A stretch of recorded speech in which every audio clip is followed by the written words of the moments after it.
এর ফলে আমাদের এই যে ৬টা যে মেজর কমিশন এদের আমরা রিপোর্টগুলো হাতে পেয়েছি এবং এর আলোকে কি করতে হবে সেটাও আপনারা জেনেছেন। গতকাল মাননীয় অ্যাডভাইজার আসিফ নজরুল এটা নিয়ে কথা বলেছেন।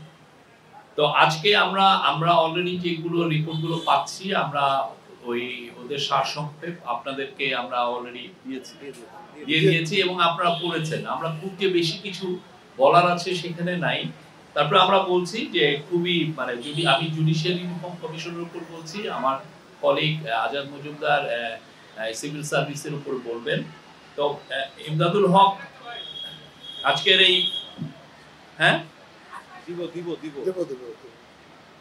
এমদাদুল হক, জাস্টিস এমদাদুল হক এটার উপর বলেছেন, যদিও উনি এটার প্রধান না, তারপরে উনি আজকে এটার উপরে বলেছেন যে কি কি মূল যে বিষয়গুলো ছিল, মূল যে রিকমেন্ডেশন গুলো ছিল। তার মধ্যে সবচেয়ে প্রথম কথা হচ্ছে যে বাংলাদেশের আপনি জানেন যদিও আগের গভর্নমেন্ট গুলো বলেছে যে জুডিশিয়ারি ফুলি ইন্ডিপেন্ডেন্ট, আসলে কার্যত বাংলাদেশের জুডিশিয়ারি কোনোদিনও ইন্ডিপেন্ডেন্ট ছিল না।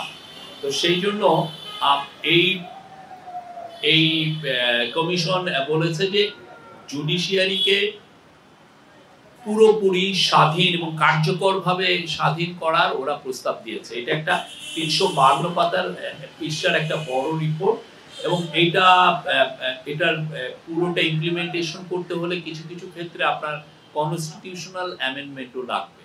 তো মেজর যেগুলো ছিল সেগুলো আপনারা জানেন যে মানে অবশ্যই স্বচ্ছতা, লিগ্যাল সার্ভিসের স্বচ্ছতা আনার জন্য সুপ্রিম কোর্টের বিশেষ করে জাজের অ্যাপয়েন্টমেন্টের ব্যাপারে বা পরবর্তীতে জাজের এগুলোর ব্যাপারে তারা যত অনেক নতুন রিকমেন্ডেশন দিয়েছেন, তার আলোকে কিছু কিছু কিন্তু কাজও হয়েছে। আপনারা দেখেছেন যে জাজ অ্যাপয়েন্টমেন্টের ব্যাপারে আমরা নতুন নীতিমালা এসছে। তো খুবই ইম্পর্টেন্ট একটা ছিল হচ্ছে যে স্থায়ী অ্যাটর্নি সার্ভিস করার কথা বলেছেন। এটা ওনারা তো এটা বলছেন, আপনারা জানেন যে আমাদের যারা ওয়েস্টার্ন, যারা আমাদের বন্ধু দেশ এবং অনেক দেশে এই স্থায়ী অ্যাটর্নি সার্ভিস আছে। বাংলাদেশে যে অ্যাটর্নি সার্ভিস আপনারা জানেন যে পাবলিক প্রসিকিউটর, যেটা সারা বাংলাদেশে পাবলিক প্রসিকিউটররা থাকেন, প্রায় ৪০০০ গভর্নমেন্ট অ্যাপয়েন্ট করে। দেখা যায় যে এই পুরো পাবলিক প্রসিকিউশন সার্ভিসটা আসলে পলিটিক্যাল গভর্নমেন্টগুলো তার যারা ঘেঁষা, তার কাছাকাছি যারা লয়ার, তাদের থেকে অ্যাপয়েন্টমেন্টটা করতেন। ফলে এই স্থায়ী অ্যাটর্নি সার্ভিসের যেটা হয় যে এই গভর্নমেন্ট আসলে এই তার মতো করে অ্যাটর্নি মানে প্রসিকিউটর নিয়োগ করেন, আবার আরেক গভর্নমেন্ট আসলে তার মতো করে নিয়োগ করেন। তো এই প্রথাটাকে বাদ দিয়ে যেটা বলা হচ্ছে যে এটা একটা স্থায়ী একটা অ্যাটর্নি সার্ভিস, মানে জাস্ট লাইক বিসিএস এর যেরকম রিক্রুটমেন্ট হয় সেভাবে হবে। এবং কেননা এটা দেখা যাচ্ছে এটার একটা মূল কারণ হচ্ছে যে আমাদের যে কো কেস আপনি কোর্টগুলোতে ফৌজদারি মামলার তার 40%ই আসলে দেখা যাচ্ছে যে গভর্নমেন্টই ফাইল করে, মানে পুলিশ ফাইল করে, গভর্নমেন্টের তরফ থেকে ফাইল করা হয় এবং গভর্নমেন্ট এই কেসগুলো লড়তে হয়। তো এই লড়ার কারণে এই স্থায়ী অ্যাটর্নি সার্ভিসটা যাতে একটা ভালো হয় সেই জন্য সবার এটা এই জাস্ট যে জুডিশিয়ারি রিফর্ম কমিটির থেকে একটা সাজেশন ছিল। আরেকটা হচ্ছে যে স্বতন্ত্র তদন্ত সংস্থার কথা ওনারা বলেছেন। আপনারা জানেন যে বাংলাদেশে যে ক্রাইম যেগুলো হয় সেগুলো সাধারণত পুলিশ তদন্ত করে। তো অনেক ক্ষেত্রে দেখা যায় পুলিশকে তো পলিটিক্যাল গভর্নমেন্টগুলো ইউজ করে। তো ফলে যেই তদন্তটা হয় সেটা আসলে মানে তার পলিটিক্যাল মাস্টার্সকে হ্যাপি করার জন্য অনেক ক্ষেত্রে তদন্ত হয়। আমরা অনেক দেখেছি যে বাংলাদেশের বড় বড় কেসগুলো কিভাবে কুলুষিত হয়ে গেছে পুলিশি তদন্তের কারণে।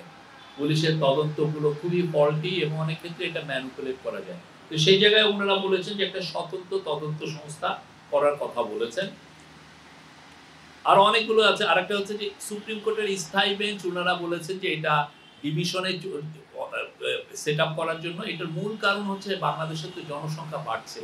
বাংলাদেশ তো সেই আগের হাইকোর্ট দেখেন 1971 এরপরে আমাদের লিবারেশন ওয়ারের পরের যে আমাদের হাইকোর্ট, সেই একই হাইকোর্টের একই জায়গায় আছে। তো এই জন্য হাইকোর্টের বেঞ্চগুলো বাড়িয়ে যেটা এটা ডিভিশনে নেওয়া যায় সেটা বলেছেন এবং ম্যাজিস্ট্রেট কোর্টগুলো একদম পুরো উপজেলা পর্যন্ত নেওয়ার কথা বলেছেন। তারপরে গরিব মানুষের জন্য লিগাল সার্ভিস লিগাল এইড দেওয়া হয়। এই লিগাল এইডের এই কাজটা আরো এক্সপান্ড করার কথা বলেছেন এবং এই কাজটা যাতে গ্রাম পর্যন্ত চলে যায়। বাংলাদেশের গ্রামগুলোতে এখন বড় হচ্ছে, সেখানে মানুষের অনেক আধুনিক জীবনের অনেক বিষয় এসে গেছে। তো ফলে সেখানেও দেখা যাচ্ছে প্রচুর তো কেস ওইখানেও হয়। তো সেই জন্য এটা। আর কোর্টের যে ভিতরে যে আইনজীবীরা যে পলিটিক্সটা করেন সেই বিষয়ে উনারা একটা সুপারিশ করেছেন। এটার জন্য কিভাবে এই পলিটিক্সটা করবে সেই বিষয়ে তারা একটা নীতিমালা দিচ্ছেন।